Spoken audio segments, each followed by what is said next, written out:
Bueno, comenzamos los temas de epistemología.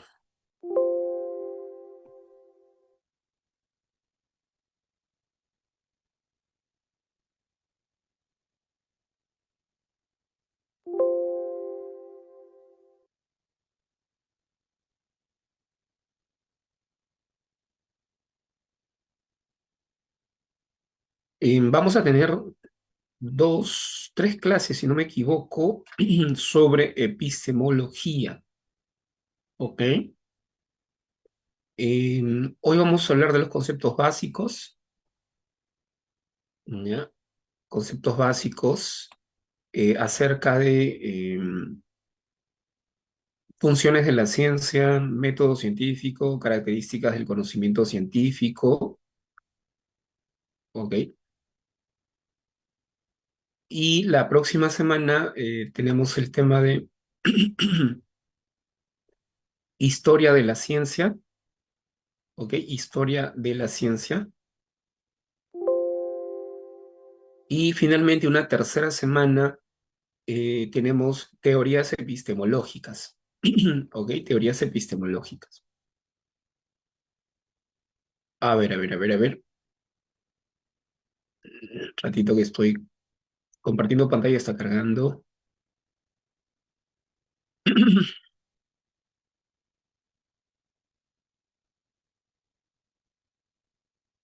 Ahora, profesor, el tema de la ciencia los temas sobre la ciencia son frecuentes en el examen. La respuesta es sí, son frecuentes en el examen. ¿Ok? Siempre va a venir preguntas sobre filosofía de la ciencia. ¿Ok?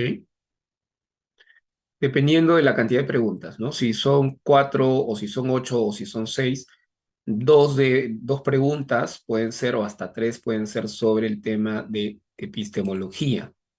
¿Ok? Más o menos es la cantidad de preguntas que vienen. Pero siempre en todos los exámenes te van a venir preguntas sobre este tema. Es un tema frecuente, digamos, un tema fijo en el examen de admisión. ¿Ok? Es un tema fijo. ¿Ok? Bueno, hay varios temas fijos, ¿no? Bueno, ya se habrán enterado que se han publicado ya el cronograma, ya tenemos el cronograma, las fechas del examen. Bueno, me imagino que ya pronto se van a adquirir los reglamentos, el prospecto, se va a poder comprar el prospecto y van a tener mayor detalle sobre las preguntas, ¿no? El regreso de las preguntas actitudinales, ¿ok? Entre otros detalles. Bien, entonces, ciencia y conocimiento científico, ¿ok? La epistemología, la palabra epistemología es una palabra compuesta, es una palabra compuesta de dos voces griegas, episteme y logos. Episteme significa ciencia, logos significa teoría. Es conocida como la teoría de la ciencia. También se le conoce como filosofía de la ciencia. También se la conoce como metaciencia a la epistemología. ¿Ok? A la epistemología.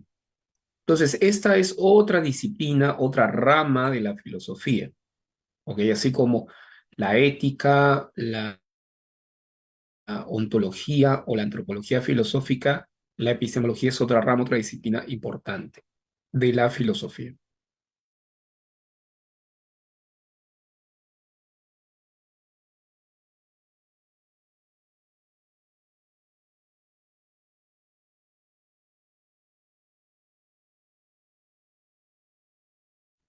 Todo lo relativo a ello tiene que ver con la epistemología, ¿no? El método científico, por ejemplo, ¿ya? El método científico, ¿ok? Los criterios de demarcación entre ciencia y pseudociencia, ¿ok? Son los objetos de estudio de la epistemología, incluyendo la historia de la ciencia también. A los epistemólogos les ha interesado la historia de la ciencia, el problema de los métodos, el problema de la objetividad del conocimiento científico son algunos de los problemas que los epistemólogos han estudiado, ¿ya? Sobre los cuales han escrito sus obras, han escrito sus obras, han investigado, ¿ok? Otro dato importante es que la epistemología como disciplina es una disciplina reciente, surgió en las primeras décadas del siglo XX en Alemania, ¿ya? En Alemania, en las escuelas filosóficas alemanas, ¿ya? Va a surgir la epistemología como disciplina filosófica en torno a el Círculo de Viena, ¿ya? El Círculo de Viena eh, es importante la presencia del Círculo de Viena en la década del 20, 30, ¿ok? De 1900, del siglo XX, van a surgir, también está la Sociedad Empírica de Berlín, y personajes que no son de este círculo, pero fueron epistemólogos muy importantes que sentaron las bases de esta disciplina. Me refiero a Popper, Thomas Kuhn, que no, es un norteamericano, entre otros. Entonces, fue así como va a surgir la epistemología, los estudios sobre la ciencia, ¿ya? La investigación científica.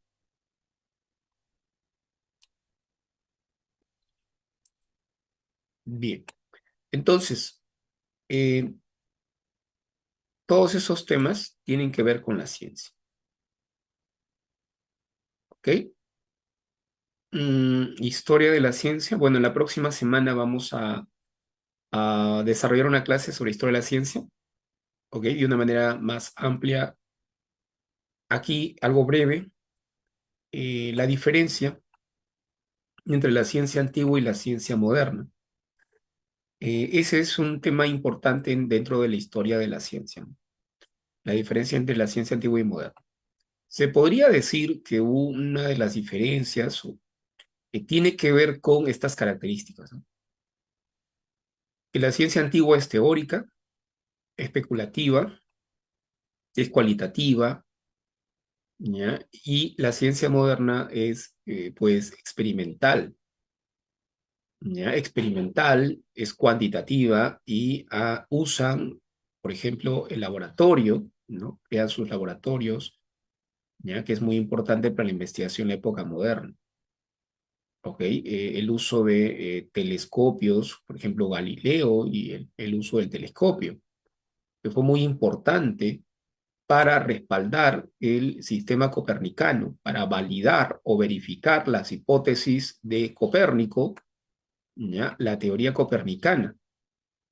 Entonces, y por supuesto, con las observaciones de Galileo a través del telescopio, se pudo validar el sistema copernicano, respaldar y verificar los planteamientos de Copérnico y darle un duro golpe a el modelo aristotélico tolemaico. Entonces, es Galileo quien prácticamente derrumba el sistema de Aristóteles y Ptolomeo. O sea, el golpe de muerte se lo da Galileo con las observaciones que hizo de los cuerpos celestes. Entonces, eso fue muy importante para que se produjera la revolución científica en la época moderna. Esta revolución científica marca el comienzo de la ciencia moderna, ¿no? ¿Ya? Y es importante la diferencia con la ciencia antigua representada por Aristóteles y Ptolomeo en la astronomía, sobre todo en la astronomía. ¿Ok? Bien, es algo de lo que vamos a hablar la próxima semana, sobre todo en relación a algunos personajes importantes, ¿no? Aristóteles, Ptolomeo, su imagen del universo, su cosmología, el modelo geocéntrico y el respaldo que la Iglesia le dio a ese modelo, ¿ya? Porque la Iglesia católica, la Santa Inquisición, pues en algún momento, ¿no? De su historia, o en algunos momentos de su historia, se convierte en un obstáculo para el desarrollo de la ciencia. Y van a defender que la Tierra está en el centro del universo y que la Tierra no se mueve, es un centro fijo. Y para eso muchos aristotélicos, muchos profesores universitarios citan la Biblia, ¿Ok? Hay pasajes de la Biblia donde se afirma eso, entonces ellos siempre tratan de ver que la ciencia se corresponda con la Biblia o con las enseñanzas, ¿no? Religiosas. Bien. Por otro lado, aquí recordemos, ¿ya?, las características del conocimiento científico. ¿Cuáles son las características del conocimiento científico? El conocimiento científico es objetivo. ¿Qué significa que sea objetivo? Significa que el científico describe su objeto de estudio tal y como es, sin modificarlo, sin alterarlo. Por eso es objetivo el conocimiento científico. El científico no altera, no modifica los resultados de una investigación. No tiene por qué hacerlo. Ahora, en la historia de la ciencia se han dado casos en que puede ser que algún científico motivado de repente por sus creencias o por algún interés económico altere resultados científicos, sí, eso puede ser posible, ¿ok? Pero se señala que la objetividad es una característica de la ciencia, del conocimiento científico. Entonces el científico tiene que ser honesto, intelectualmente honesto en sus investigaciones, en sus resultados, ¿no? Entonces tiene que estudiar y describir un objeto, un fenómeno, tal y como éste es, ¿no? Sus características, etcétera, ¿no? Dar cuenta de ello, sin alterar, sin modificar la realidad, ¿ok? Entonces, esta es una característica del conocimiento científico. Pero para los filósofos, esto representa un problema en filosofía, no en el ámbito de la ciencia. Para los filósofos sí representa un problema. Los filósofos problematizan sobre la objetividad en la ciencia. Es decir, si es posible o no lograr la objetividad. ¿Es posible que los científicos realmente sean objetivos en sus resultados, en sus investigaciones? ¿O es que acaso los científicos tienen sesgos ideológicos, tienen intereses, y estos sesgos o intereses o sus creencias religiosas pues se convierten en un obstáculo para que él pueda ser objetivo o impiden que sea objetivo? Entonces, esto es algo que también representa un problema para, bueno, que abordan los filósofos sobre la objetividad del conocimiento humano, ¿ok? Digamos que este tipo de problemas, sobre todo, es preocupante en el ámbito de las humanidades y de las ciencias sociales, porque el objeto de estudio de las humanidades y las ciencias sociales son los hombres mismos, es la sociedad, son grupos humanos, y entonces lo que ocurre ahí es que eh, el, el sujeto de la investigación es al mismo tiempo el objeto de investigación. Si el objeto no es un cuerpo que está en movimiento, el objeto de estudio es la sociedad, son personas, son seres humanos, con creencias, ideologías, etcétera.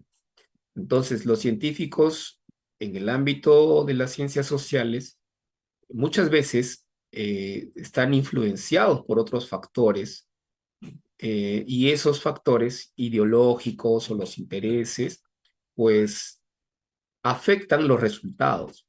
Puede ser que ellos alteren los resultados o intenten demostrar algo, ¿ya? Debido a que tienen intereses de por medio. ¿Me entienden?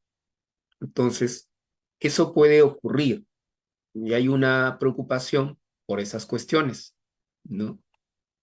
Por ejemplo, si la historia, a ver, la historia como ciencia social, los historiadores son objetivos, pues que a veces tienen sesgos y narran la historia o los sucesos históricos o las interpretaciones que brindan tienen que ver con sus sesgos ideológicos o sus maneras de pensar. Entonces, eso puede ocurrir, ¿no? Entonces, ningún científico está libre de esos sesgos, de esas injerencias que podrían tener aspectos externos a la ciencia, aspectos económicos, sociológicos o culturales, ¿no? que podrían afectar su diagnóstico, su interpretación o sus resultados. ¿Me entienden? Entonces, eso es algo que habría que considerar y que los filósofos problematizan, discuten esta característica de objetividad del conocimiento. Metódico, pues los científicos y los filósofos utilizan métodos. Método significa camino, ¿ya? Es el camino, es decir, el conjunto de procedimientos, de pasos, de reglas, de pautas que los científicos deben recorrer en sus investigaciones. O sea, tienen que ser guiados, conducidos por esas pautas, por esas reglas en la investigación. Es importante el método científico. No se puede desarrollar la ciencia sin un método. Sin método no hay ciencia. Se requieren métodos. ¿Ok? Y en el ámbito de la ciencia hay diferentes metodologías.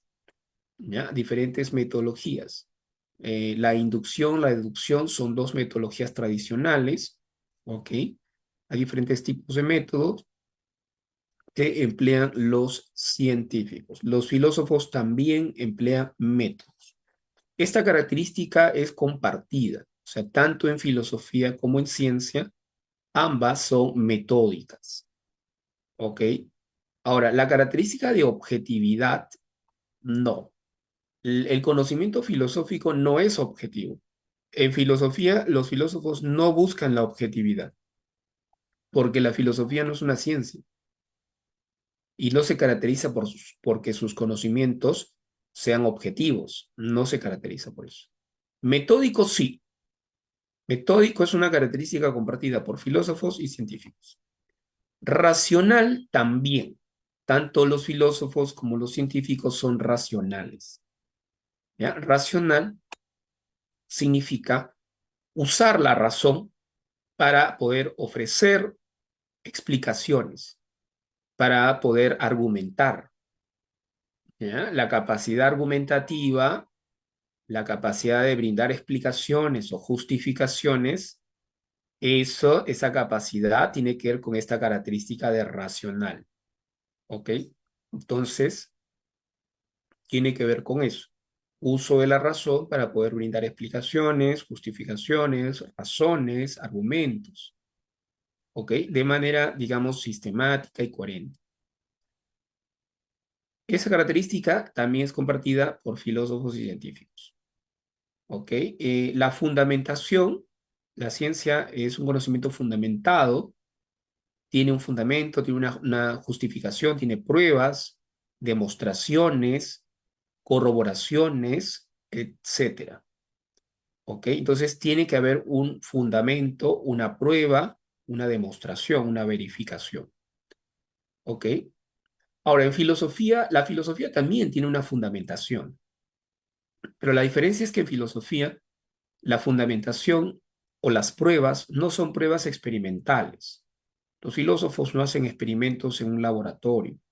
Entonces, sus pruebas en filosofía son argumentos. Los filósofos prueban algo por medio de argumentos, por medio de discursos, por medio del diálogo, pero no son pruebas de laboratorio, ¿ok? No son pruebas empíricas, no es evidencia empírica, sino básicamente tiene que ver con la habilidad para poder argumentar. Son básicamente argumentos. La fundamentación filosófica está basada en argumentos. En cambio, en la ciencia, la fundamentación tiene que ver con pruebas en un laboratorio, tiene que ver con demostraciones matemáticas o lógicas, etc. Regional, la ciencia es regional en el sentido de que estudia una parte de la realidad. O sea, no es el estudio de la totalidad del todo, sino que el científico lo que hace es analiza la realidad, la descompone en partes para que se pueda estudiar de la mejor manera. Entonces, divide la realidad en campos, ¿no? De estudio. Entonces, tienes las ciencias naturales, las ciencias sociales y dentro de ellas campos de estudio o disciplinas. Entonces, regional hace referencia a eso, que tiene objetos de estudio definidos, que estudia una parte de la realidad, ¿ok? Entonces, eso es lo que ocurrió con la ciencia. Y en la ciencia lo que encontramos es especialización. Los científicos se van a especializar en algunos campos de la ciencia, ¿no? En algunos campos de la ciencia, sea como antropólogos, sociólogos, economistas, historiadores, biólogos, etcétera. ¿Ok? A diferencia de la filosofía se caracteriza por ser totalizadora o universal. O sea, el filósofo busca comprenderlo todo, comprender o interpretar la realidad como una totalidad, ¿ok? Como una totalidad. Entonces, sus explicaciones y sus teorías son de una gran generalidad o de máxima generalidad. Falible quiere decir que en el ámbito científico ciertamente se pueden cometer errores. A veces se cometen errores. Los científicos son seres humanos. Los seres humanos cometemos errores. En consecuencia, en la ciencia se pueden cometer errores. Entonces, la ciencia no es perfecta. El ser humano no es perfecto. Entonces, se dice que es falible. ¿Ya? Falible. La falibilidad de la ciencia quiere decir que se presentan márgenes de error y que los científicos son conscientes y tienen siempre que mejorar, corregir esos errores, ¿no? Mejorar sus experimentos, sus ensayos, sus investigaciones, hacer correcciones siempre tratando de llegar a la perfección, pero nunca llegarán a ser perfectos. Por eso se dice que la ciencia es perfectible, no es perfecta, es perfectible. O sea que el científico corrige sus errores y mejora sus explicaciones, ¿ok? Mejora sus explicaciones, profundiza en el estudio de algunos fenómenos, ¿ya? Brinda aclaraciones, justificaciones y logra el avance del conocimiento científico. ¿Entienden? El avance del conocimiento científico. Eso es importante. Por ejemplo, Aristóteles y Ptolomeo habían dicho los cuerpos celestes, los cuerpos celestes, los astros, los planetas, tenían una forma perfecta, una forma geométrica perfecta. Todos los cuerpos celestes son esféricos, ¿ok? Y la esfera era una figura geométrica perfecta. Todos los cuerpos celestes tienen una forma esférica, tienen formas perfectas, ¿ok? Era la idea aristotélica de los astros, aristotélica y tolemaica. Pero y además de la forma esférica, también habían afirmado que sus movimientos son circulares. El movimiento de los astros es un movimiento circular. ¿Ok? Pero ¿qué pasó? Pues se equivocaron. Se equivocaron. ¿Ok? Entonces, hasta el mismo Copérnico había planteado que el movimiento era circular. Galileo y después Kepler ya van a demostrar que los cuerpos celestes no son perfectos y no tienen una forma esférica perfecta. Incluso con el telescopio se llega a descubrir que la Luna tiene cráteres y en la Luna hay montañas y que el Sol tiene manchas. Eso es algo que los aristotélicos, profesores de esa época, no podían aceptar, pero era una evidencia empírica. Se había observado eso con el telescopio de Galileo. Y luego Kepler va a plantear que el movimiento de los astros no es un movimiento circular, es un movimiento elíptico. Entonces, ahí nos damos cuenta que los planteamientos de los científicos van a ser corregidos por otros y la ciencia va a ir avanzando, va a ir progresando, ¿no? Con nuevos descubrimientos, ¿ya? Va a ir progresando y corrigiendo los errores de otros científicos. ¿Ok? Sistemático quiere decir que el conocimiento se organiza de manera rigurosa, de manera ordenada. Entonces se trata de ordenar, organizar el conocimiento, ¿ya? A eso hace referencia un carácter sistemático de la ciencia. ¿Ok? Muy bien. Con eso está relacionado. Muy bien. Entonces,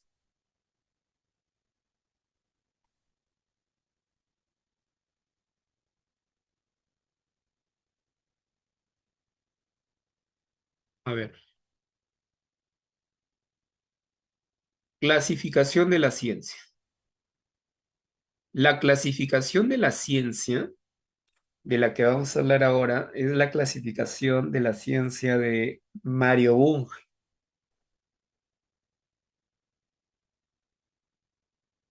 ¿Ok? Es la clasificación de Mario Bunge.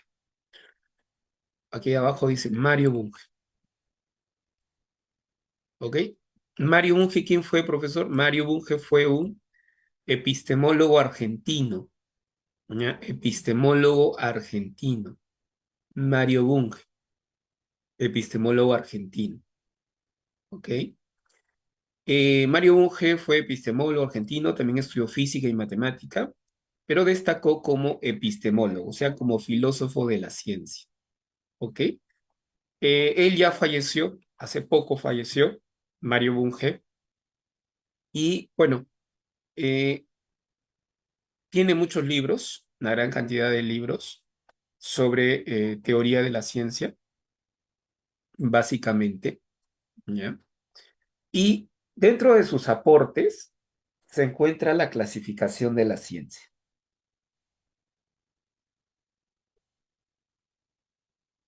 ¿Ok? La clasificación de la ciencia.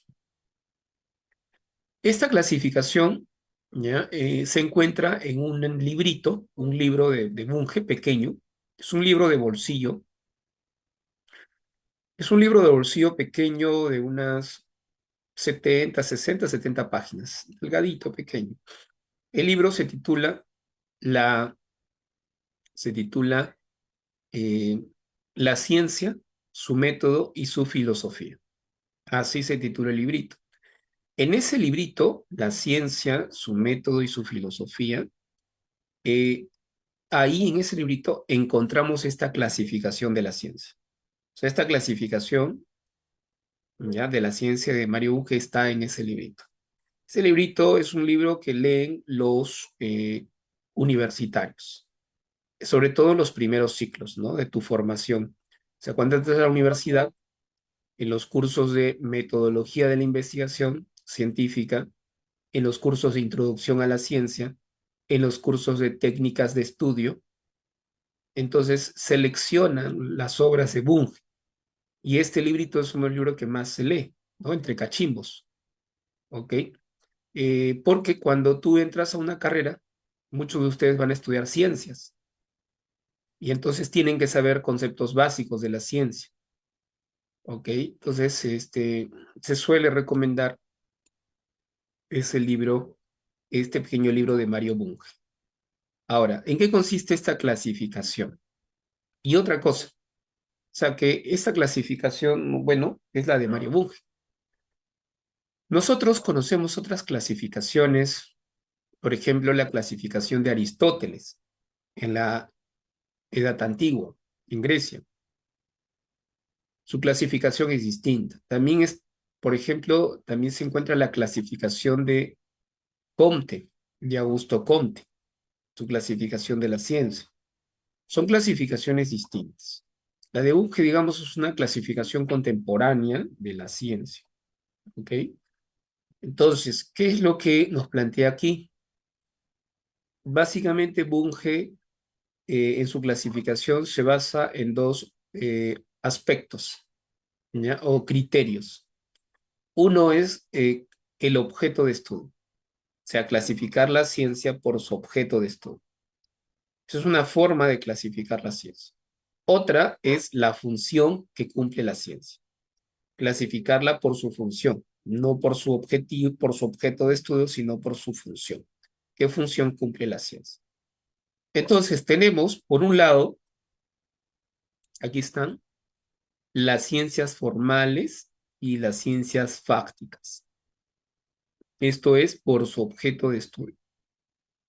¿Ya? Si nos basamos en el objeto de estudio, tenemos A y B. Ciencias fácticas, ciencias formales. ¿Ok? Entonces, ¿cuál es la diferencia? Por su objeto de estudio. El objeto de estudio de las ciencias formales son, ojo, objetos abstractos. Su objeto de estudio es abstracto. Son objetos abstractos, objetos ideales. ¿Ok? Entonces, en las ciencias formales, el objeto de estudio son objetos ideales, abstractos, como los números, por ejemplo, y los razonamientos lógicos. Por eso, dentro de las ciencias formales se encuentran la lógica y la matemática, ¿ok? Como ejemplo de ciencias formales, cuyos objetos de estudio son objetos ideales, objetos abstractos, ¿ok?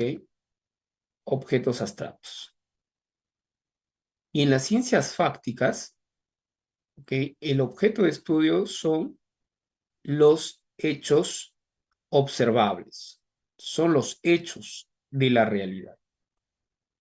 ¿Ya? Las ciencias fácticas, su objeto de estudio son los hechos de la realidad, hechos observables, medibles, cuantificables. ¿Ok? Entonces, dentro de las ciencias fácticas se encuentran las ciencias naturales y las ciencias sociales. Las ciencias naturales y las ciencias sociales. ¿Ok? Son las ciencias fácticas, llamadas fácticas. ¿Ok? Entonces, dentro de las fácticas están las ciencias naturales y las ciencias sociales.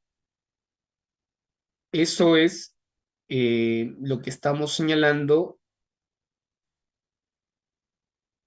¿ok? Corresponde a la clasificación por su objeto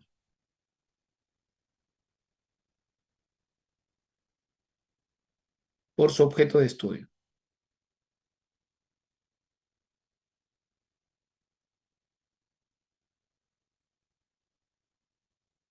Por otro lado, tenemos la clasificación, ¿no? Por su función, o la función que cumple. Y se clasifican en ciencias puras y ciencias, ¿no? Aplicadas, o ciencias teóricas y ciencias prácticas, ¿ya? Entonces, las ciencias puras o llamadas teóricas son ciencias que describen, explican y en algunos casos predicen, pero no transforman, no modifican la realidad.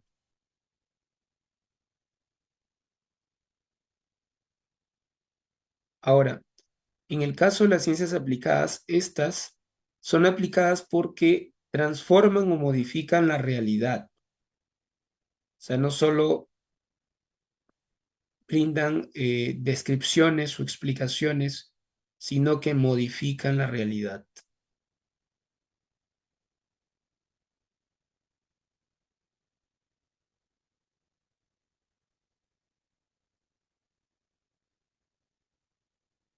¿Ok? ¿Se entendió?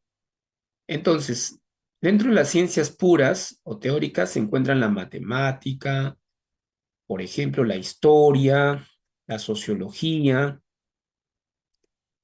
y dentro de las ciencias aplicadas, por supuesto, se encuentran la medicina y las especialidades de, ¿ok? Entonces ahí están la medicina, las ingenierías, dentro de las ciencias aplicadas. Bueno, la mayoría de ustedes están orientados hacia las ciencias aplicadas. En realidad, si nosotros comparamos las ciencias teóricas con las ciencias aplicadas en las universidades, la mayor cantidad de postulantes están orientados hacia las ciencias aplicadas. El porcentaje orientado a las ciencias puras o teóricas son pocos, si los comparamos, ¿no? Y eso tal vez también esté asociado a la rentabilidad de...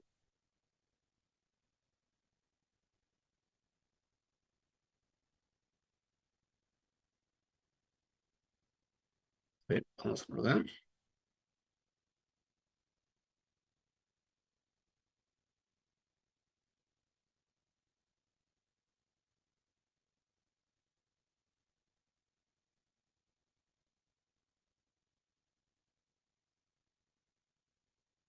Bien, aquí están las funciones de la ciencia. Tenemos la descripción,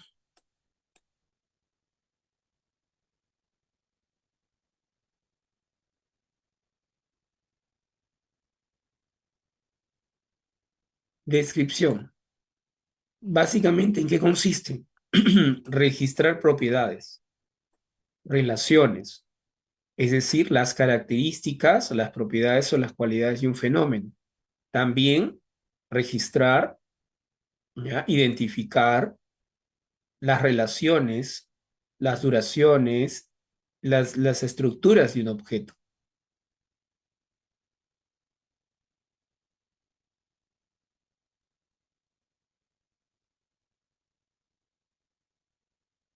Dice la química cuando describe la estructura atómica, por ejemplo. ¿Ok? Ahora, dentro de la descripción, se dice que, bueno, hay una descripción directa y una descripción indirecta. Por ejemplo, ahí vemos que Newton, ahí aparece acompañado de un telescopio. Entonces, cuando un científico usa un telescopio, la descripción es indirecta, porque está utilizando un dispositivo tecnológico o una herramienta para poder observar los astros. ¿Ok? Cuando es directa, cuando únicamente nos servimos de los ojos o de la vista para poder observar. ¿Ok? Entonces aquí podemos encontrar esta descripción, ¿no? Todo lo relativo a las características de un fenómeno, las cualidades, las propiedades, sus relaciones y sus estructuras. La descripción. Función del científico es describir. Ahora, cuando un científico describe la realidad o algún fenómeno de la realidad, lo que el científico está buscando con su descripción es la objetividad. Está buscando la objetividad.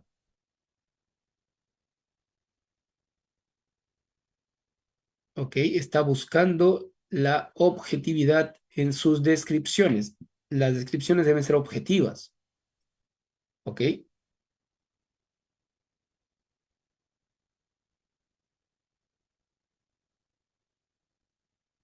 Bien, entonces a eso nos referimos con la descripción, ¿ya? Que en el científico está vinculado a la objetividad.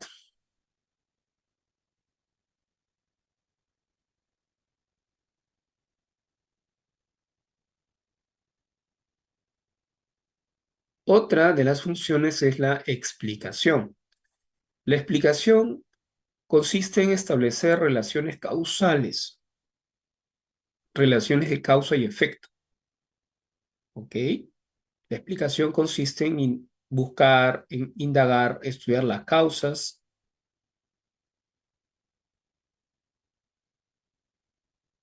¿ok? Las causas de un fenómeno. El científico se pregunta el porqué de este fenómeno.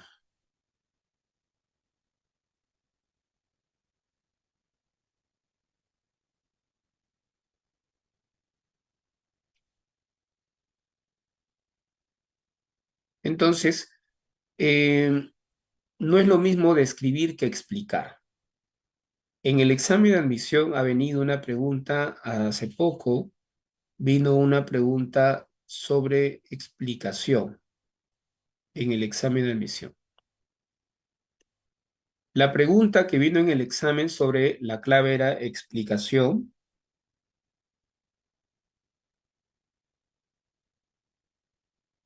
Esta pregunta fue una pregunta de ECO y en esa pregunta vinieron dos variables, dos datos que podemos tomar como variables. Por un lado, hablaban de el calentamiento global, ¿ok? Y por otro lado, en el mismo texto, se hablaba de el incremento del nivel del mar. Entonces, tienes dos datos, ¿ya? De dos datos, dos variables. Y entre ambos datos, ¿ok? Entre estas dos variables hay una relación.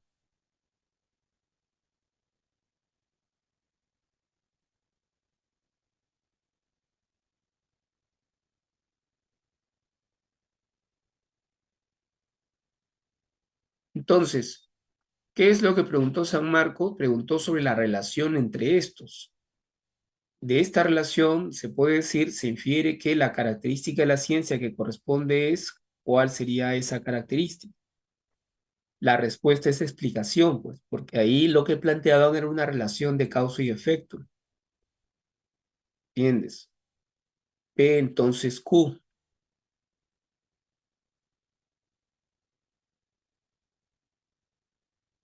Bien. Ahora, la predicción consiste en qué? En deducir, ¿ya? Deducir fenómenos que van a ocurrir en el futuro. Fenómenos futuros. Para poder hacer predicciones, ¿ya? Es necesario basarse en leyes o basarse en teorías. ¿Ok? Las predicciones también permiten aumentar el conocimiento humano. Profesor, Sí. se Entonces, puede decir que la estadística también sirve para predecir, ¿verdad? la estadística también, los datos estadísticos, porcentajes sobre, por ejemplo, el nivel de pobreza en nuestro país, etcétera, también permiten hacer predicciones, hacer estudios sobre las tendencias de la economía o la inflación, etcétera, también. Los científicos recurren a todos esos tipos de datos, ¿no? Que son indispensables. Lo que hizo Newton, por ejemplo, es deducir la forma de la Tierra. Los geógrafos afirman de que la Tierra es geoide. La forma de la Tierra entonces fue deducida a partir de la ley de la gravitación universal de Newton. Así que la Tierra tiene, bueno, es achatada en los polos y ensanchada en el ecuador. Incluso las mareas altas y bajas también están ligadas a esta ley. Fueron explicadas ya a partir del conocimiento que se tenían de las leyes de la naturaleza, ¿ok? Y finalmente la aplicación eh, tiene que ver con el uso de la ciencia. O sea que cuando se usa la ciencia o el conocimiento, se usa para crear y desarrollar tecnología, ¿ya? Para crear y desarrollar tecnología, o sea, dispositivos electrónicos, máquinas, ¿no? Herramientas sofisticadas, ¿no? Que gradualmente se hacen, bueno, más sofisticadas, ¿ya? Y que el ser humano las utiliza para poder vivir mejor, ¿no? Ahorrar esfuerzo, etcétera, ¿no? Entonces, estas son las funciones de la ciencia y, bueno, está viniendo preguntas también sobre esto, las funciones de la ciencia. Descripción, explicación, predicción y aplicación. ¿Ok? Muy bien. Hasta ahí, preguntas, dudas, consultas. Profesor, no recuerdo algo, el empirismo, por ejemplo, de David Hume sería una corriente filosófica que está, digamos, argumenta en contra del positivismo, es decir, de la ciencia, ¿verdad? ¿Usted podría afirmar eso?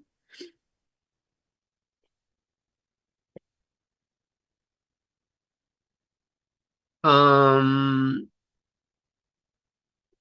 lo que pasa es que ahí estamos hablando de, un poco para ubicarnos,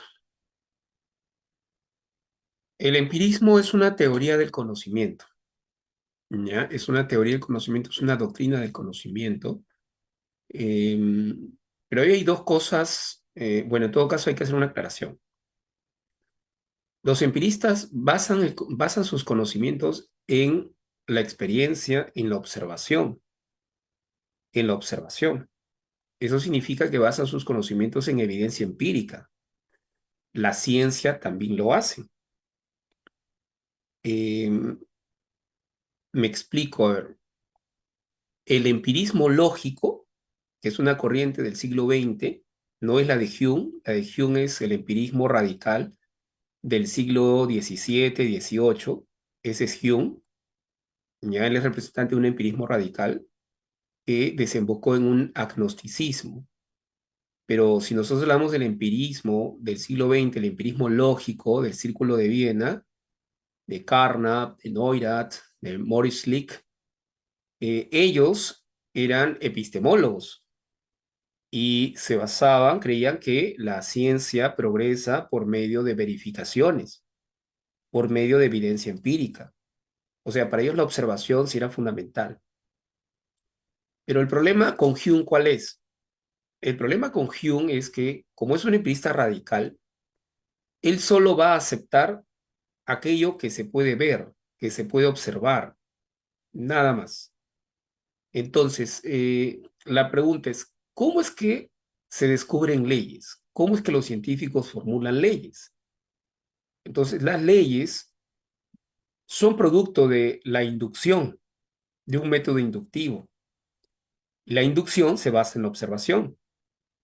Pero, ¿qué ocurre cuando esa observación de varios fenómenos te permite partir de lo particular para elevarte a lo más general que son las leyes? Porque las leyes son universales. Entonces, ahí viene el inconveniente, que Hume no está dispuesto a aceptar la lógica inductiva o el razonamiento inductivo, porque él es tan radical que él basa su conocimiento solo en las impresiones. Pero la ciencia que hace sobre la base de las observaciones, la ciencia lo que plantea es generalizaciones, es decir, establece leyes, postula leyes a partir de haber observado una determinada cantidad de fenómenos.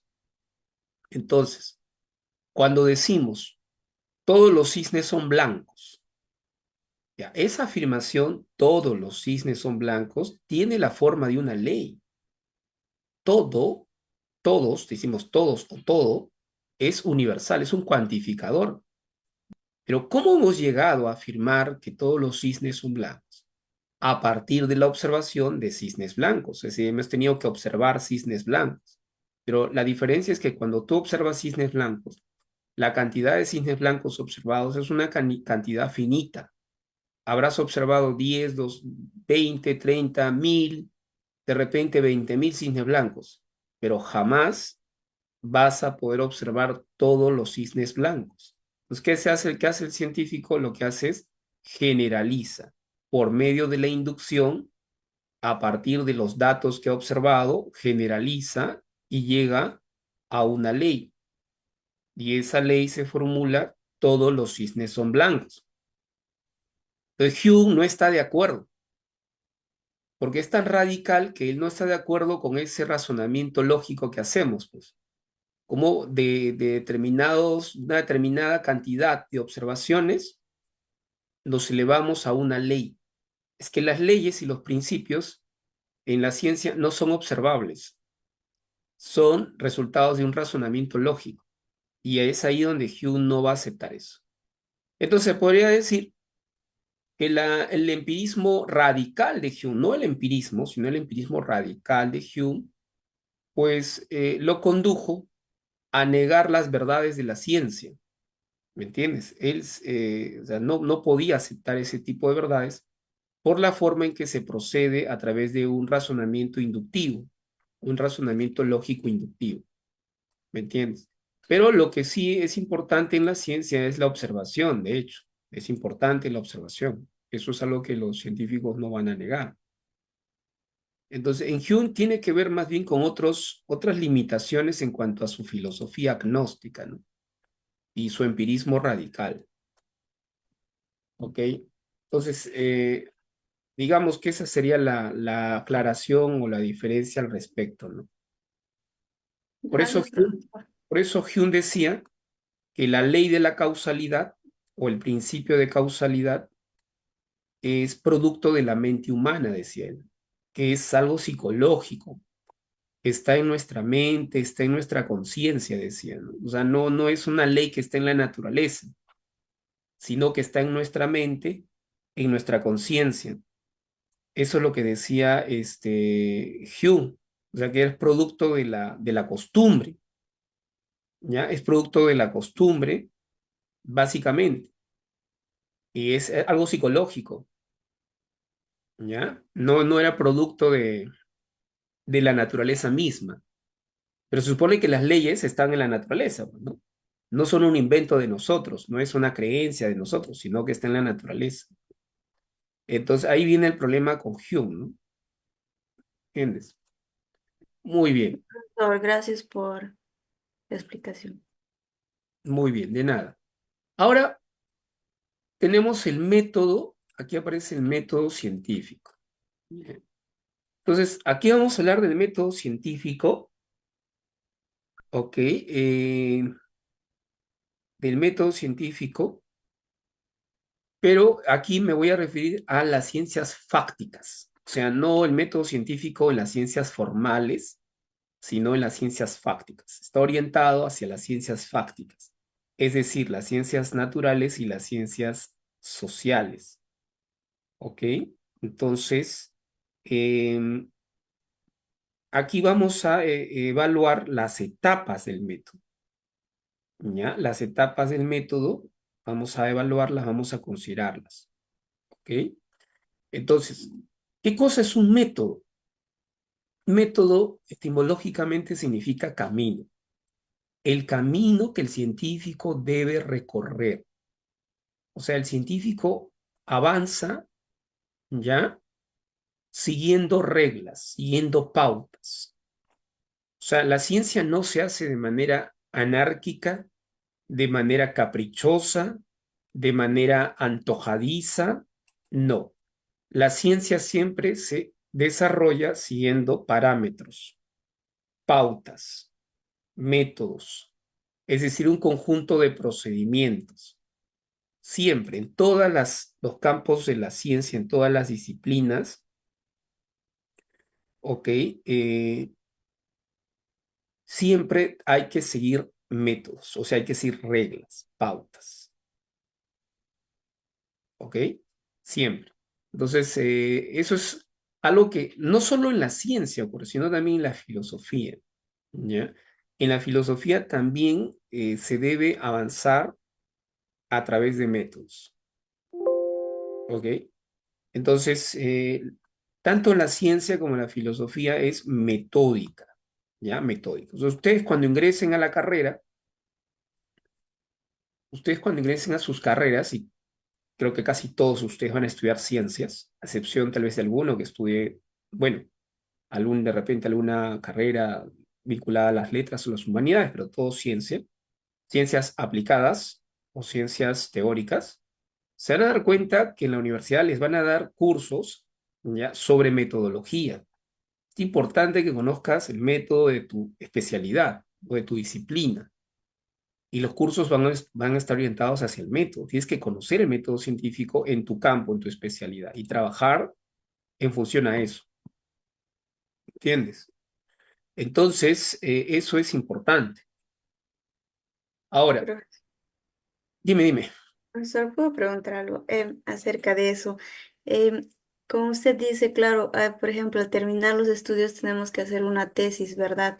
Y cuando se escribe la tesis, también hay, para poder formular, digamos, un argumento en esa tesis, tenemos que citar a autores. Y lo que yo me pregunta, y autores que ya hayan escrito otra tesis acerca del tema que digamos que yo tengo que escribir. Y mi duda o conflicto es de que, digamos, si yo quiero escribir un tema, digamos, muy nuevo, por ejemplo, no sé, las, un tema que no se habla mucho, cualquier tema, digamos, las comunidades campesinas en la zona X, digamos, y no hay ningún autor, digamos, todavía que haya escrito eso, sobre eso, entonces no sé a quién citar. Entonces, mi argumento o la idea nueva que estaría queriendo aportar a la ciencia, no sabría cómo validarlo, o sea, no sería como algo muy, algo que la ciencia donde se cierra a una idea, digamos, que pueda em, dar una nueva información, o cómo lo entiende usted esa parte. Ya, lo que ocurre es que eso se llama antecedentes. Entonces, en una tesis universitaria, bueno, y en general, en las investigaciones científicas, sea en el ámbito de la naturaleza o en el ámbito de de la sociedad, tienen que haber antecedentes, ¿ya? Pero vamos a suponer que no hay antecedentes. Al menos, probablemente no hay antecedentes directos sobre el objeto de estudio en particular. Vamos a suponer eso es sobre una comunidad, como dice, una comunidad andina o en la selva, alguna zona, algún lugar, un distrito de repente o una comunidad. O puede ser de repente los habitantes de un caserío en la selva o en la sierra. De repente no hay tesis tan, digamos, conectadas directamente con esa comunidad. O sea, nadie ha investigado, eh, si hablamos de una tesis de antropología o una tesis sociológica sobre esa comunidad. Puede ser que no haya una evidencia, un antecedentes directos, o sea, ligados específicamente con esa comunidad, no específicamente con el distrito de, por ejemplo, no sé, Comas, ¿ya? Vamos a suponer que alguien quiere hacer una tesis sobre el distrito de Comas, sobre la delincuencia en Comas, ¿ya? Pero lo que sí vas a encontrar son antecedentes sobre investigaciones en otros distritos. Es decir, si no en ese distrito, sí investigaciones sobre, vamos a suponer, la violencia, la delincuencia en otros distritos. O de repente en el país, y si no es sobre el Perú, sobre otros países y en la delincuencia. Entonces, si bien no puede ser que no encontremos antecedentes directos, pero sí algunos que son indirectos y que se vinculan de algún modo con tu investigación. De repente el tema de la violencia en el distrito tal, pero sobre violencia en otros distritos, de seguro van a haber investigaciones, o a nivel un poco, de repente, macro, a nivel del Perú, el nivel de violencia, etcétera, en los últimos años. Entonces tú tienes que encontrar toda la evidencia o los antecedentes que se aproximen a tu investigación, a tu objeto de estudio, que se aproximen lo más posible. Y normalmente en las tesis universitarias te piden antecedentes nacionales y antecedentes internacionales. O sea, bibliografía, libros, tesis, artículos, ensayos que se hayan escrito aquí en el Perú, ¿no? Investigaciones sobre la realidad peruana, específicamente sobre el tema en particular, pues la violencia en el Perú, y también investigaciones de especialistas extranjeros sobre otras realidades, ¿no? Pero de todas maneras, deben haber antecedentes, porque en realidad son, hay investigaciones sobre una gran cantidad de campos y de objetos de estudio. El otro problema es si llegamos a conocerlos. Por eso es importante buscar las investigaciones, los antecedentes, buscar tesis en diferentes repositorios de diferentes universidades, buscar agotar todas las posibilidades, porque a veces podemos suponer que nadie investigó o nadie estudió este tema antes, pero puede ser que estemos equivocados, porque también ocurre eso, de repente no has consultado o buscado toda la información posible y de repente encuentras que alguien sí investigó sobre ese tema y de repente puede ser que la tesis no sea accesible o de repente la investigación está en un archivo que no lo han digitalizado, pero hay que agotar todas las posibilidades. O sea, la bibliografía tiene que estar actualizada, ¿no? Toda relación que pueda tener con el tema, ¿no? Eso es lo que se tiene que hacer, ¿no? Lo más posible, ¿no? Sí. Entonces, claro, Ujú. Entiendo, profesor. Sí, porque muchos tesistas como que se dejan influenciar sobre si ya hay investigación para poder escribir acerca del tema, entonces sería como una limitante para poder innovar, ¿no? En otro campo, digamos, en enfocarse en nuevas ideas para escribir una tesis, pero sí, muchas gracias, profesor, por... claro, lo que pasa es que siempre los profesores lo que dicen, bueno, tienes que tener antecedentes, ¿no? Busca, busca, busca, busca los antecedentes. Y si no hay, no investigues ese tema, porque es un tema nuevo y si no tienes antecedentes, ¿qué vas a hacer?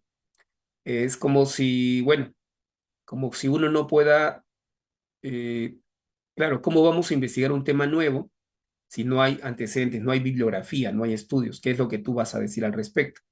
Eso Profesor, demandaría mayor, claro, ese es exactamente mi problema, mi conflicto, o sea, como que si no hay antecedentes, no puedo escribir un tema nuevo. O sea, como que ya tenemos que construir la ciencia en lo que ya se hizo, en las bases, pero ya no se puede, digamos, ampliar esa base. O sea, lo entiendo así, pero creo que es más un tema filosófico mi pregunta, pero gracias igual.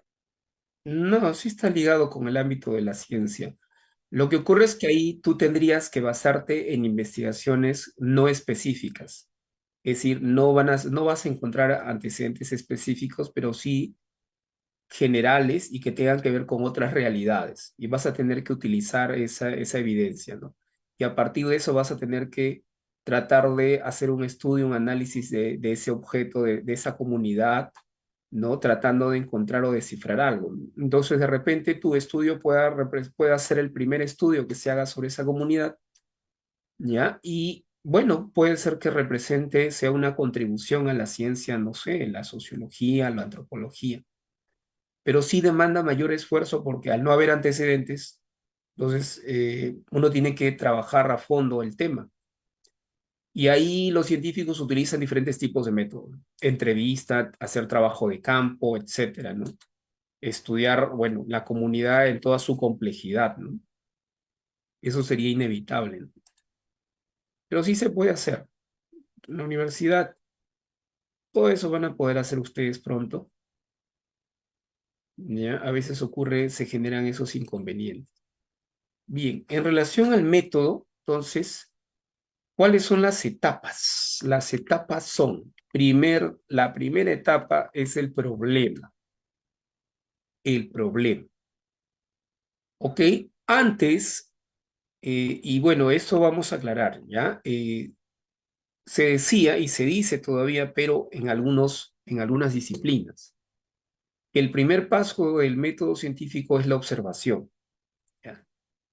Para el curso de filosofía y para el examen de admisión, ustedes, si les viene una pregunta en filosofía, sobre el método científico y sobre el primer paso del método científico, ustedes tienen que marcar el problema.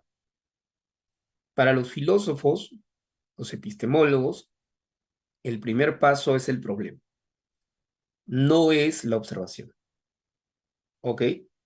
Ahora, para los biólogos y los psicólogos, ellos, en tu curso de biología y psicología, eso es otra cosa. Tengo entendido que en biología y en psicología ellos enseñan que el primer paso es la observación.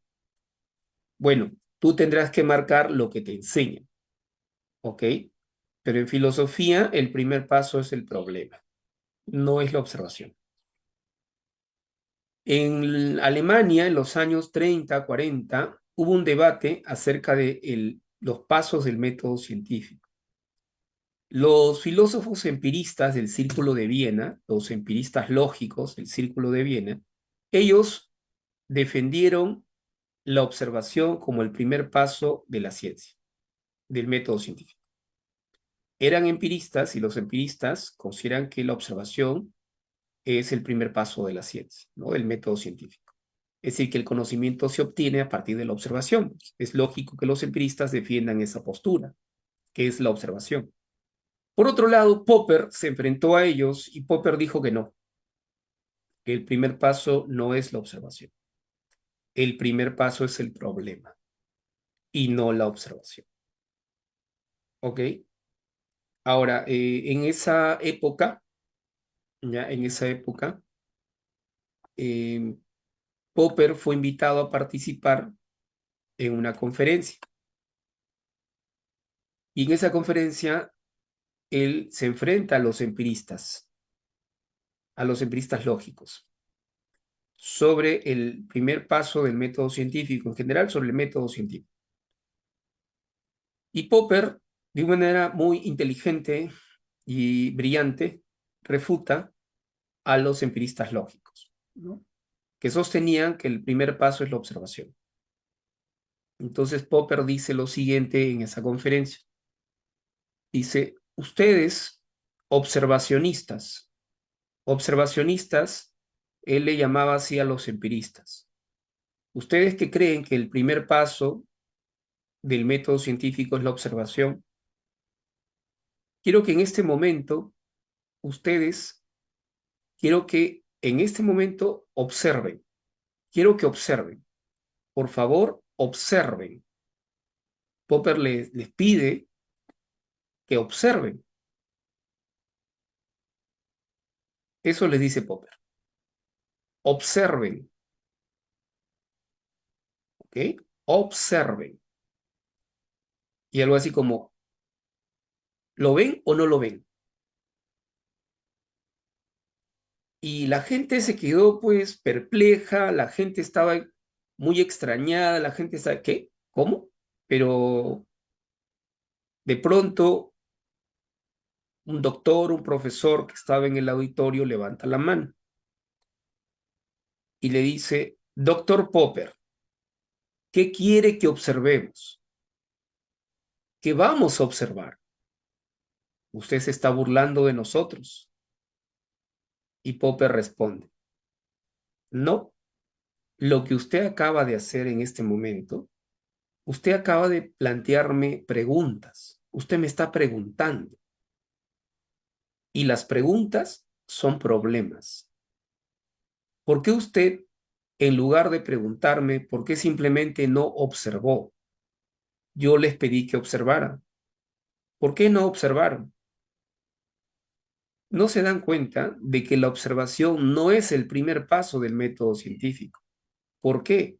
Porque antes de observar algo, tienes que saber qué vas a observar. Es decir, que antes de observar algo, tienes que tener problemas en la cabeza. Los problemas te van a orientar en la observación. Los problemas guían la observación, pero la observación por sí sola no conduce a nada. Tienen que haber problemas primero. Por eso usted, en lugar de observar, tuvo que plantearme problemas. Me comienza a preguntar qué vamos a observar. ¿Se da cuenta? Es que nadie puede observar por observar. La observación está, ojo, acompañada, guiada y orientada a partir de problemas. Primero son los problemas y luego es la observación. La ciencia no avanza por observaciones si éstas no son conducidas por problemas. Entonces ahí Popper aclara justamente esta cuestión. ¿Ok? Entonces el primer paso vendría a ser los problemas. ¿Qué cosa es el problema? Son preguntas, son interrogantes. ¿Ya? Son preguntas, son interrogantes. Esos son los problemas. Y la ciencia se desarrolla a partir de problemas, preguntas, interrogantes.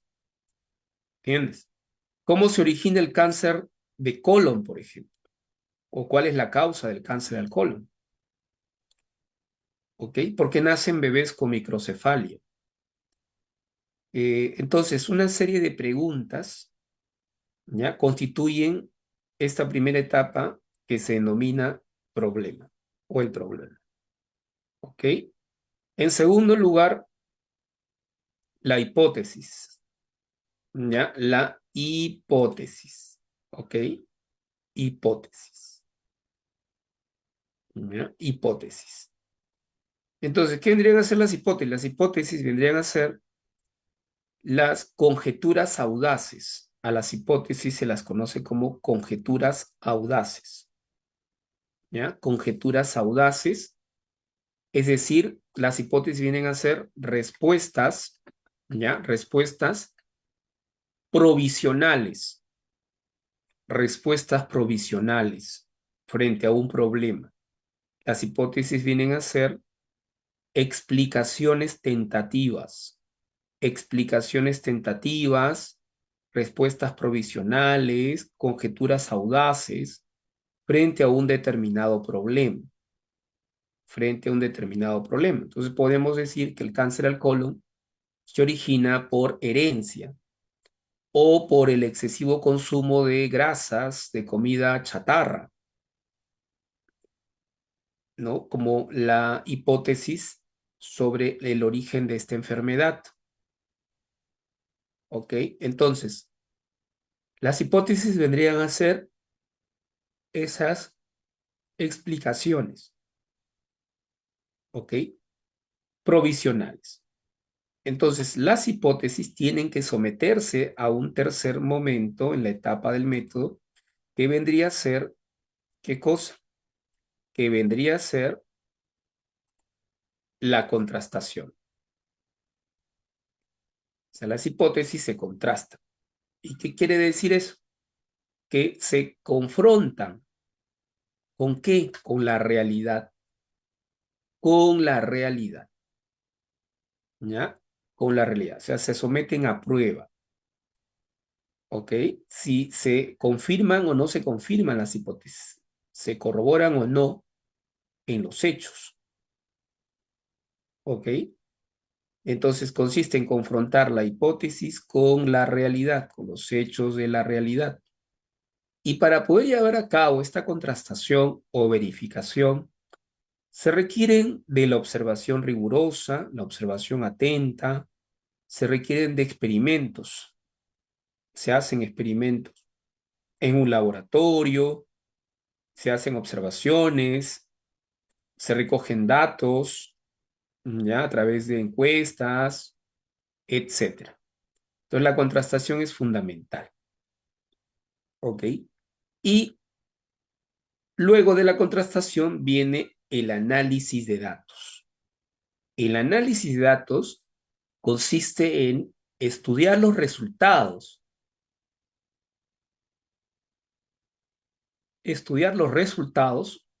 obtenidos a partir de la contrastación, ¿ok? Entonces, cuando el científico estudia los resultados o analiza los resultados, estos resultados tienen que satisfacer sus expectativas, porque el científico tiene expectativas sobre los resultados que va a obtener. Estos resultados tienen que coincidir con esas expectativas. El científico espera resultados exitosos, favorables, que confirmen la hipótesis y que la validen y que conviertan a la hipótesis en una ley. Pero si los resultados no son favorables y exitosos para el científico, o sea, los resultados no son aquello que esperaba el científico, que esperaba obtener, entonces, ¿qué hace el científico? El científico contrasta por segunda vez, realiza otra vez el proceso de la contrastación, realiza otra vez el experimento, hace las pruebas, porque puede ser que se haya equivocado. Entonces, si el resultado no es favorable, entonces el científico dice, hay un problema. ¿Dónde está el error que he cometido? Probablemente en la contrastación. Entonces vuelve por segunda vez a contrastar. Otra vez hace las pruebas, hace los experimentos, ¿ya? Otra vez la observación rigurosa y atenta de las pruebas y los resultados. Otra vez se analizan los resultados Y si los resultados no son favorables, entonces el problema no está en la contrastación, el problema estaría en la hipótesis. Entonces lo que hace el científico es modificar la hipótesis, ¿ya? Debido a que no, los resultados no son favorables para la investigación. Entonces es importante, bueno, esta etapa del análisis de datos, ¿ya? En la investigación, ¿ok? En la investigación científica. Y bueno, otro aspecto también importante es la diferencia entre una ley y una teoría. ¿Ya? La diferencia entre una ley y una teoría. ¿Ok? Entre una ley y una teoría. Entonces, ¿cuál es la diferencia entre una ley y una teoría? A ver,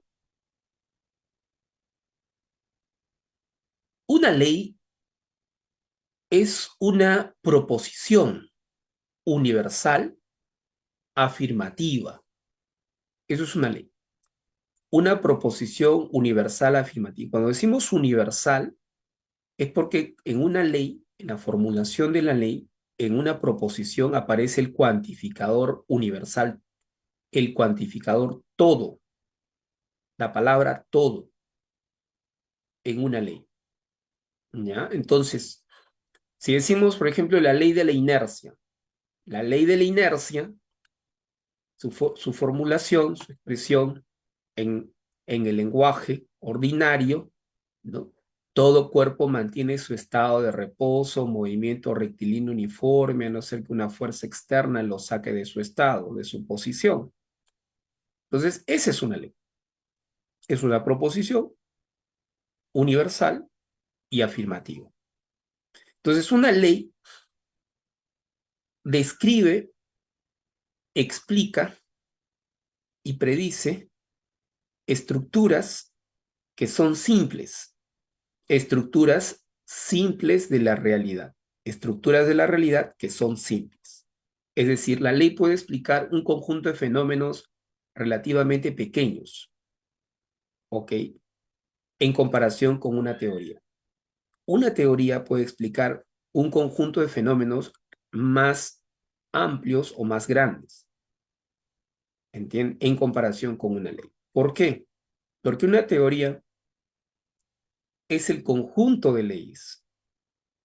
Una teoría es el conjunto de leyes, es decir, un conjunto de proposiciones, no solo una proposición, sino un conjunto de proposiciones. Por eso una teoría es un conjunto de leyes.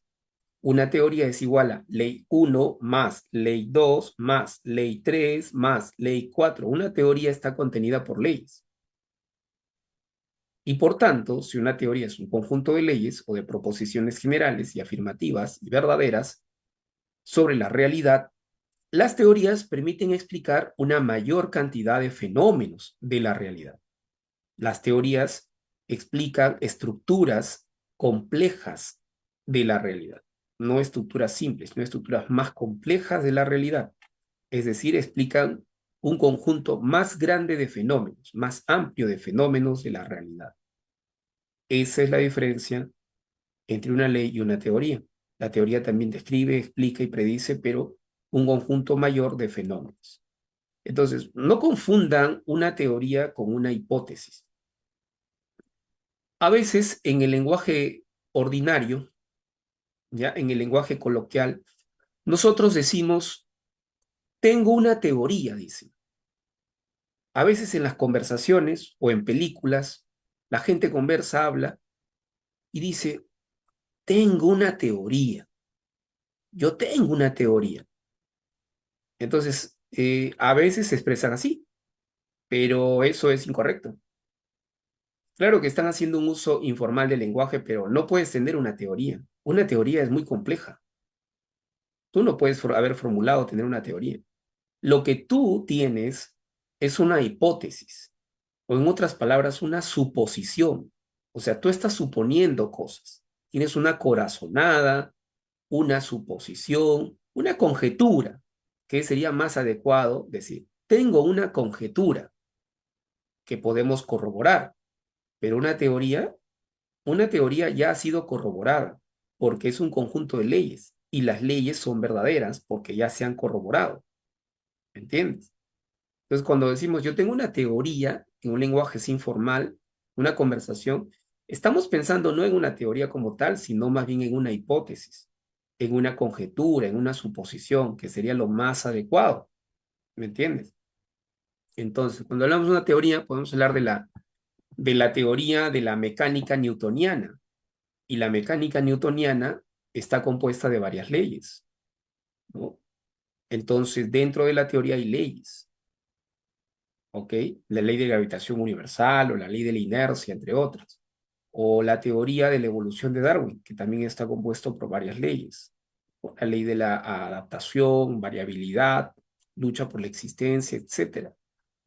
Entonces, la teoría sería ese conjunto de las leyes. Y la ley sería una proposición nada más, universal, afirmativa y verdadera, que ya ha sido comprobada, ya ha sido corroborada. En algún momento fue una hipótesis. ¿Ok? Bien. La ciencia y la técnica y la tecnología. Una diferencia entre el concepto de técnica y tecnología, ¿ok?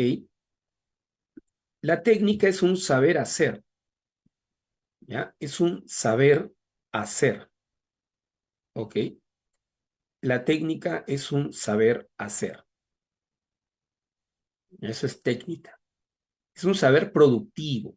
Es decir, es un procedimiento que llevamos a cabo para transformar la naturaleza. La rueda es un ejemplo de técnica.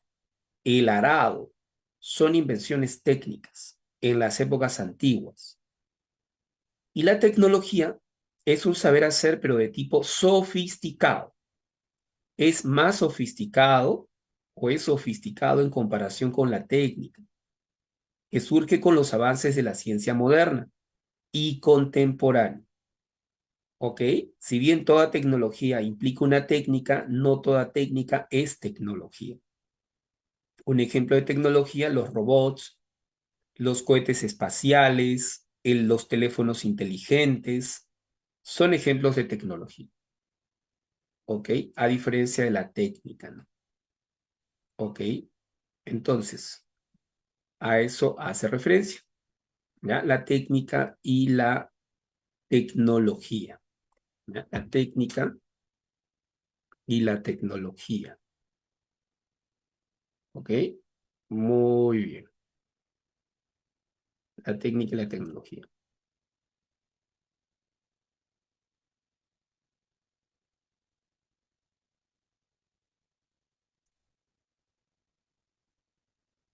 Ahora, vamos a ver, un ratito, vamos a compartir el cuestionario.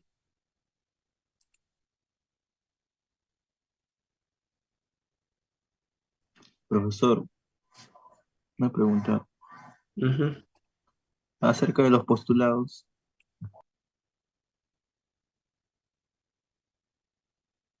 Postulados, ¿de qué postulados estás hablando?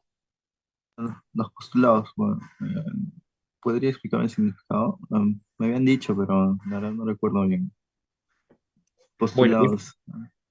en este momento no tengo una idea precisa sobre ello. Tendrías que consultarlo. Bueno, creo en matemática, en el lenguaje de los matemáticos se hablan de postulados, se hablan de axiomas, ¿ya? Me parece que te refieres a los axiomas. Por ejemplo, un postulado, ¿ya? En el lenguaje matemático se entiende como un axioma, es decir, es una verdad que no se demuestra, que es indemostrable. Es un punto de partida sobre el cual se tiene que edificar toda la ciencia o todas las verdades que se puedan deducir de ella. Entonces, un postulado no se demuestra, simplemente se acepta o se valida como verdadero, ¿no? Esa es la idea de postulado matemático, postulado axiomático. O sea, los postulados son axiomas. Ahora, eso es lo que yo tengo entendido, ¿no?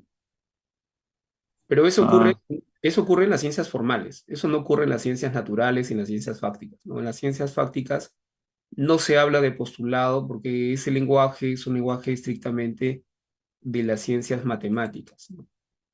Eh, en algunas ocasiones los filósofos se han referido a los postulados, por ejemplo, Kant cuando habla del postulado, pero en un sentido, si quieres, matemático, dice Dios es un postulado para Kant. ¿Qué significa que Dios es un postulado? Que Dios no es algo que podamos demostrar. No se puede demostrar la existencia de Dios. Es simplemente un postulado que tienes que aceptar.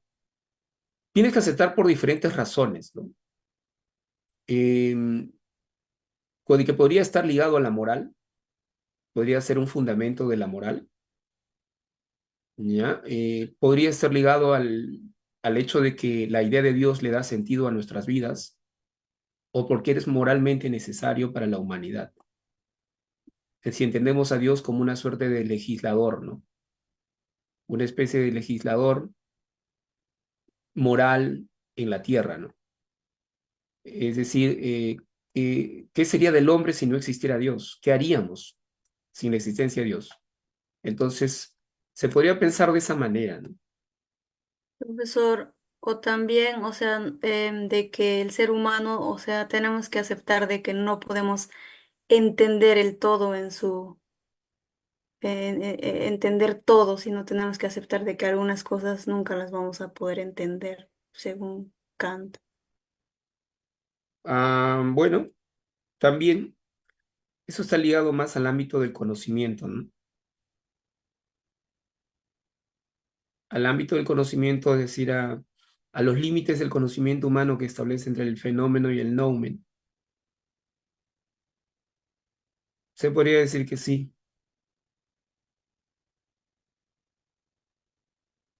A ver, este no es el Este material. no es, profe. es filosofía uno, creo, profe. Ay, ay, ay. Estoy compartiendo un material que no es. Ya. Bueno, ustedes tienen el material en sus aparatos técnicos, en sus dispositivos. Ahora voy a ver si puedo compartirlo, descargarlo. ¿Dónde está? Ya lo encontré, creo. Ya, a ver. Voy a descargar otro material. Tengo el chat, profe.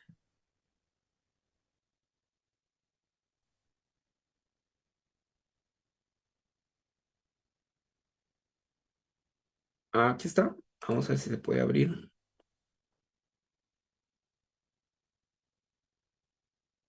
Hay que descargarlo. Vamos a ver si puedo descargar ya. Listo. Ahorita lo abrimos. A ver, ¿qué tenemos ahí? Pregunta número uno que nos ha venido. A ver, ¿qué tenemos acá?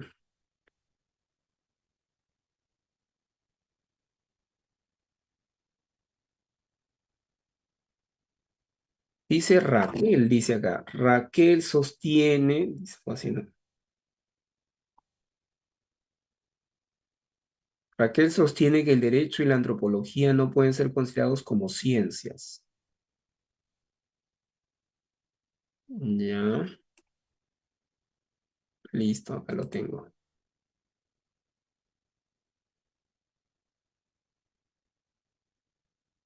Muy bien. Gracias por compartir. A ver, ya acá está, ya lo tengo abierto.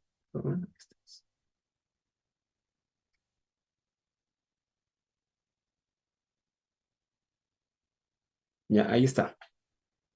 Raquel sostiene que el derecho y la antropología no pueden ser consideradas como ciencia, porque sus observaciones carecen de objetividad, ya, y no pueden hacer predicciones exactas. Miguel considera que las ciencias naturales y las ciencias sociales presentan diferencias respecto del método y el objeto.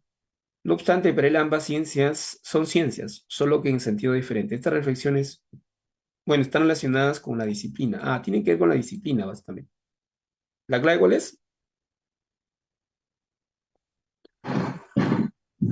La D. No, de- Ya está, la clave es dado. Ok. Número 2. Se puede sostener que los criterios de validación de una teoría, dice acá, necesariamente no son necesariamente dependientes de criterios metafísicos. Ujú. Ya. De criterios metafísicos, dice aquí, es asunto de controversia. Hay quienes admiten los cánones del método hipotético activo son totalmente independientes de las opiniones que se sustenten acerca de la realidad objetiva o de las sustancias primarias. Ok. Ya. Y aquí abajo dice, de manera que el término filosofía de la ciencia es más amplio. Ah, ya. Entonces, pregunta. Dice, del texto se puede afirmar, es correcto, dice, ¿qué cosa? La clave de- sería La ¿qué? E. la E. La filosofía de la ciencia abarca un mayor rango explicativo que la epistemología. Ya. 3. Nadia ha decidido estudiar antropología en San Marcos. Ella quiere estudiar al ser humano en su relación con el entorno. Sin embargo, sus padres quieren que estudie medicina, pues son profesionales ¿no? más rentables, con mayores oportunidades. Ok. Según la clasificación de la ciencia, entonces, ¿qué podemos decir? Que Andrea busca estudiar una ciencia social. social. Ah, Social. Ya, Social y ya. aplicada. correcto. Casa, social y aplicada, que es la medicina. 4. Durante una fresca tarde de otoño, un físico observa cómo un manto de hojas muertas cae en la superficie y se desplaza en la misma dirección, que sopla una ráfaga de viento. Ok. Entonces dice acá, por consiguiente, que al hacer dicha atribución, el físico ¿qué estaría haciendo el físico? Dice, como la causa, acá también dice, la causa de dicho desplazamiento de las hojas. ¿Qué está haciendo el científico? Está Explican. explicando. La C. 4 casas. Muy bien.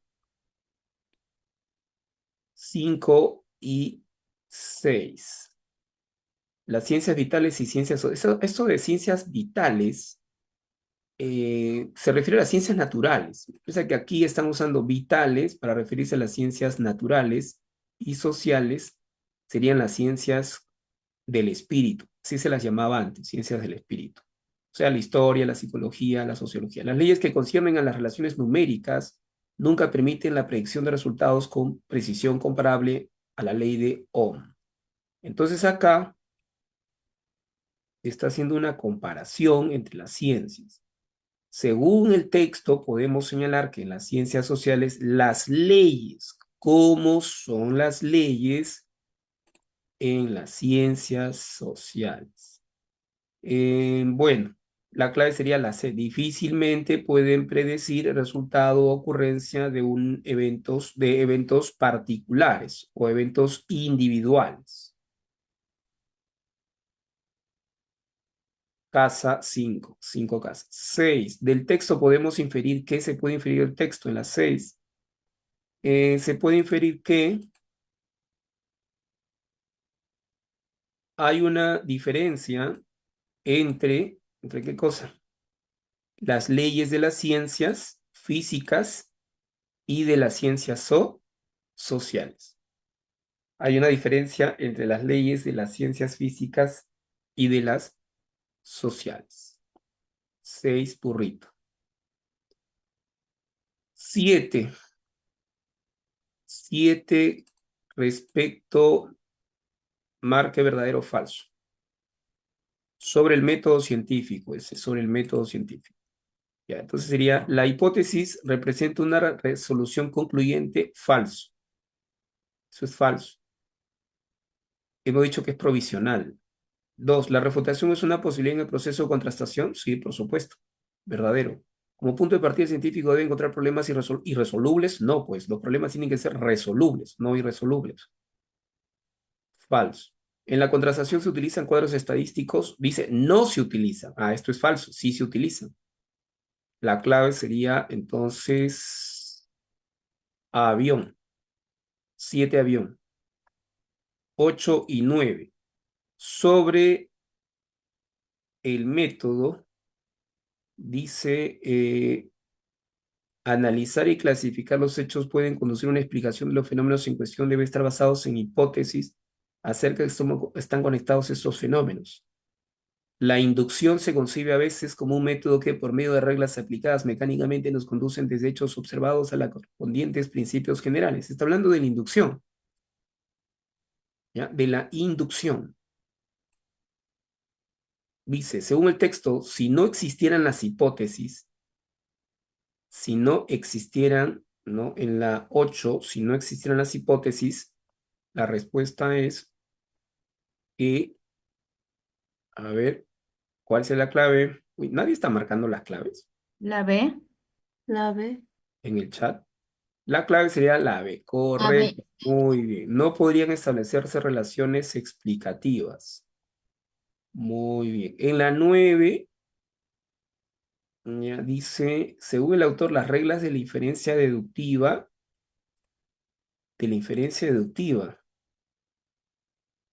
Ya, aquí creo que me parece que han cometido un error. Vamos a hacer una corrección aquí, ¿ya?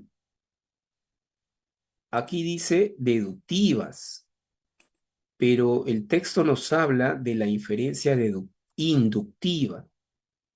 Y lo que se concluye, dice las reglas de la inferencia inductiva, si ponemos aquí inductiva, si ponemos inductiva, ¿ya? Entonces en ese caso, o sea, con la corrección, la clave sería la C, porque se refiere a la inductiva. O sea, la inductiva, la inferencia inductiva, proporciona los cánones efectivos para el descubrimiento científico.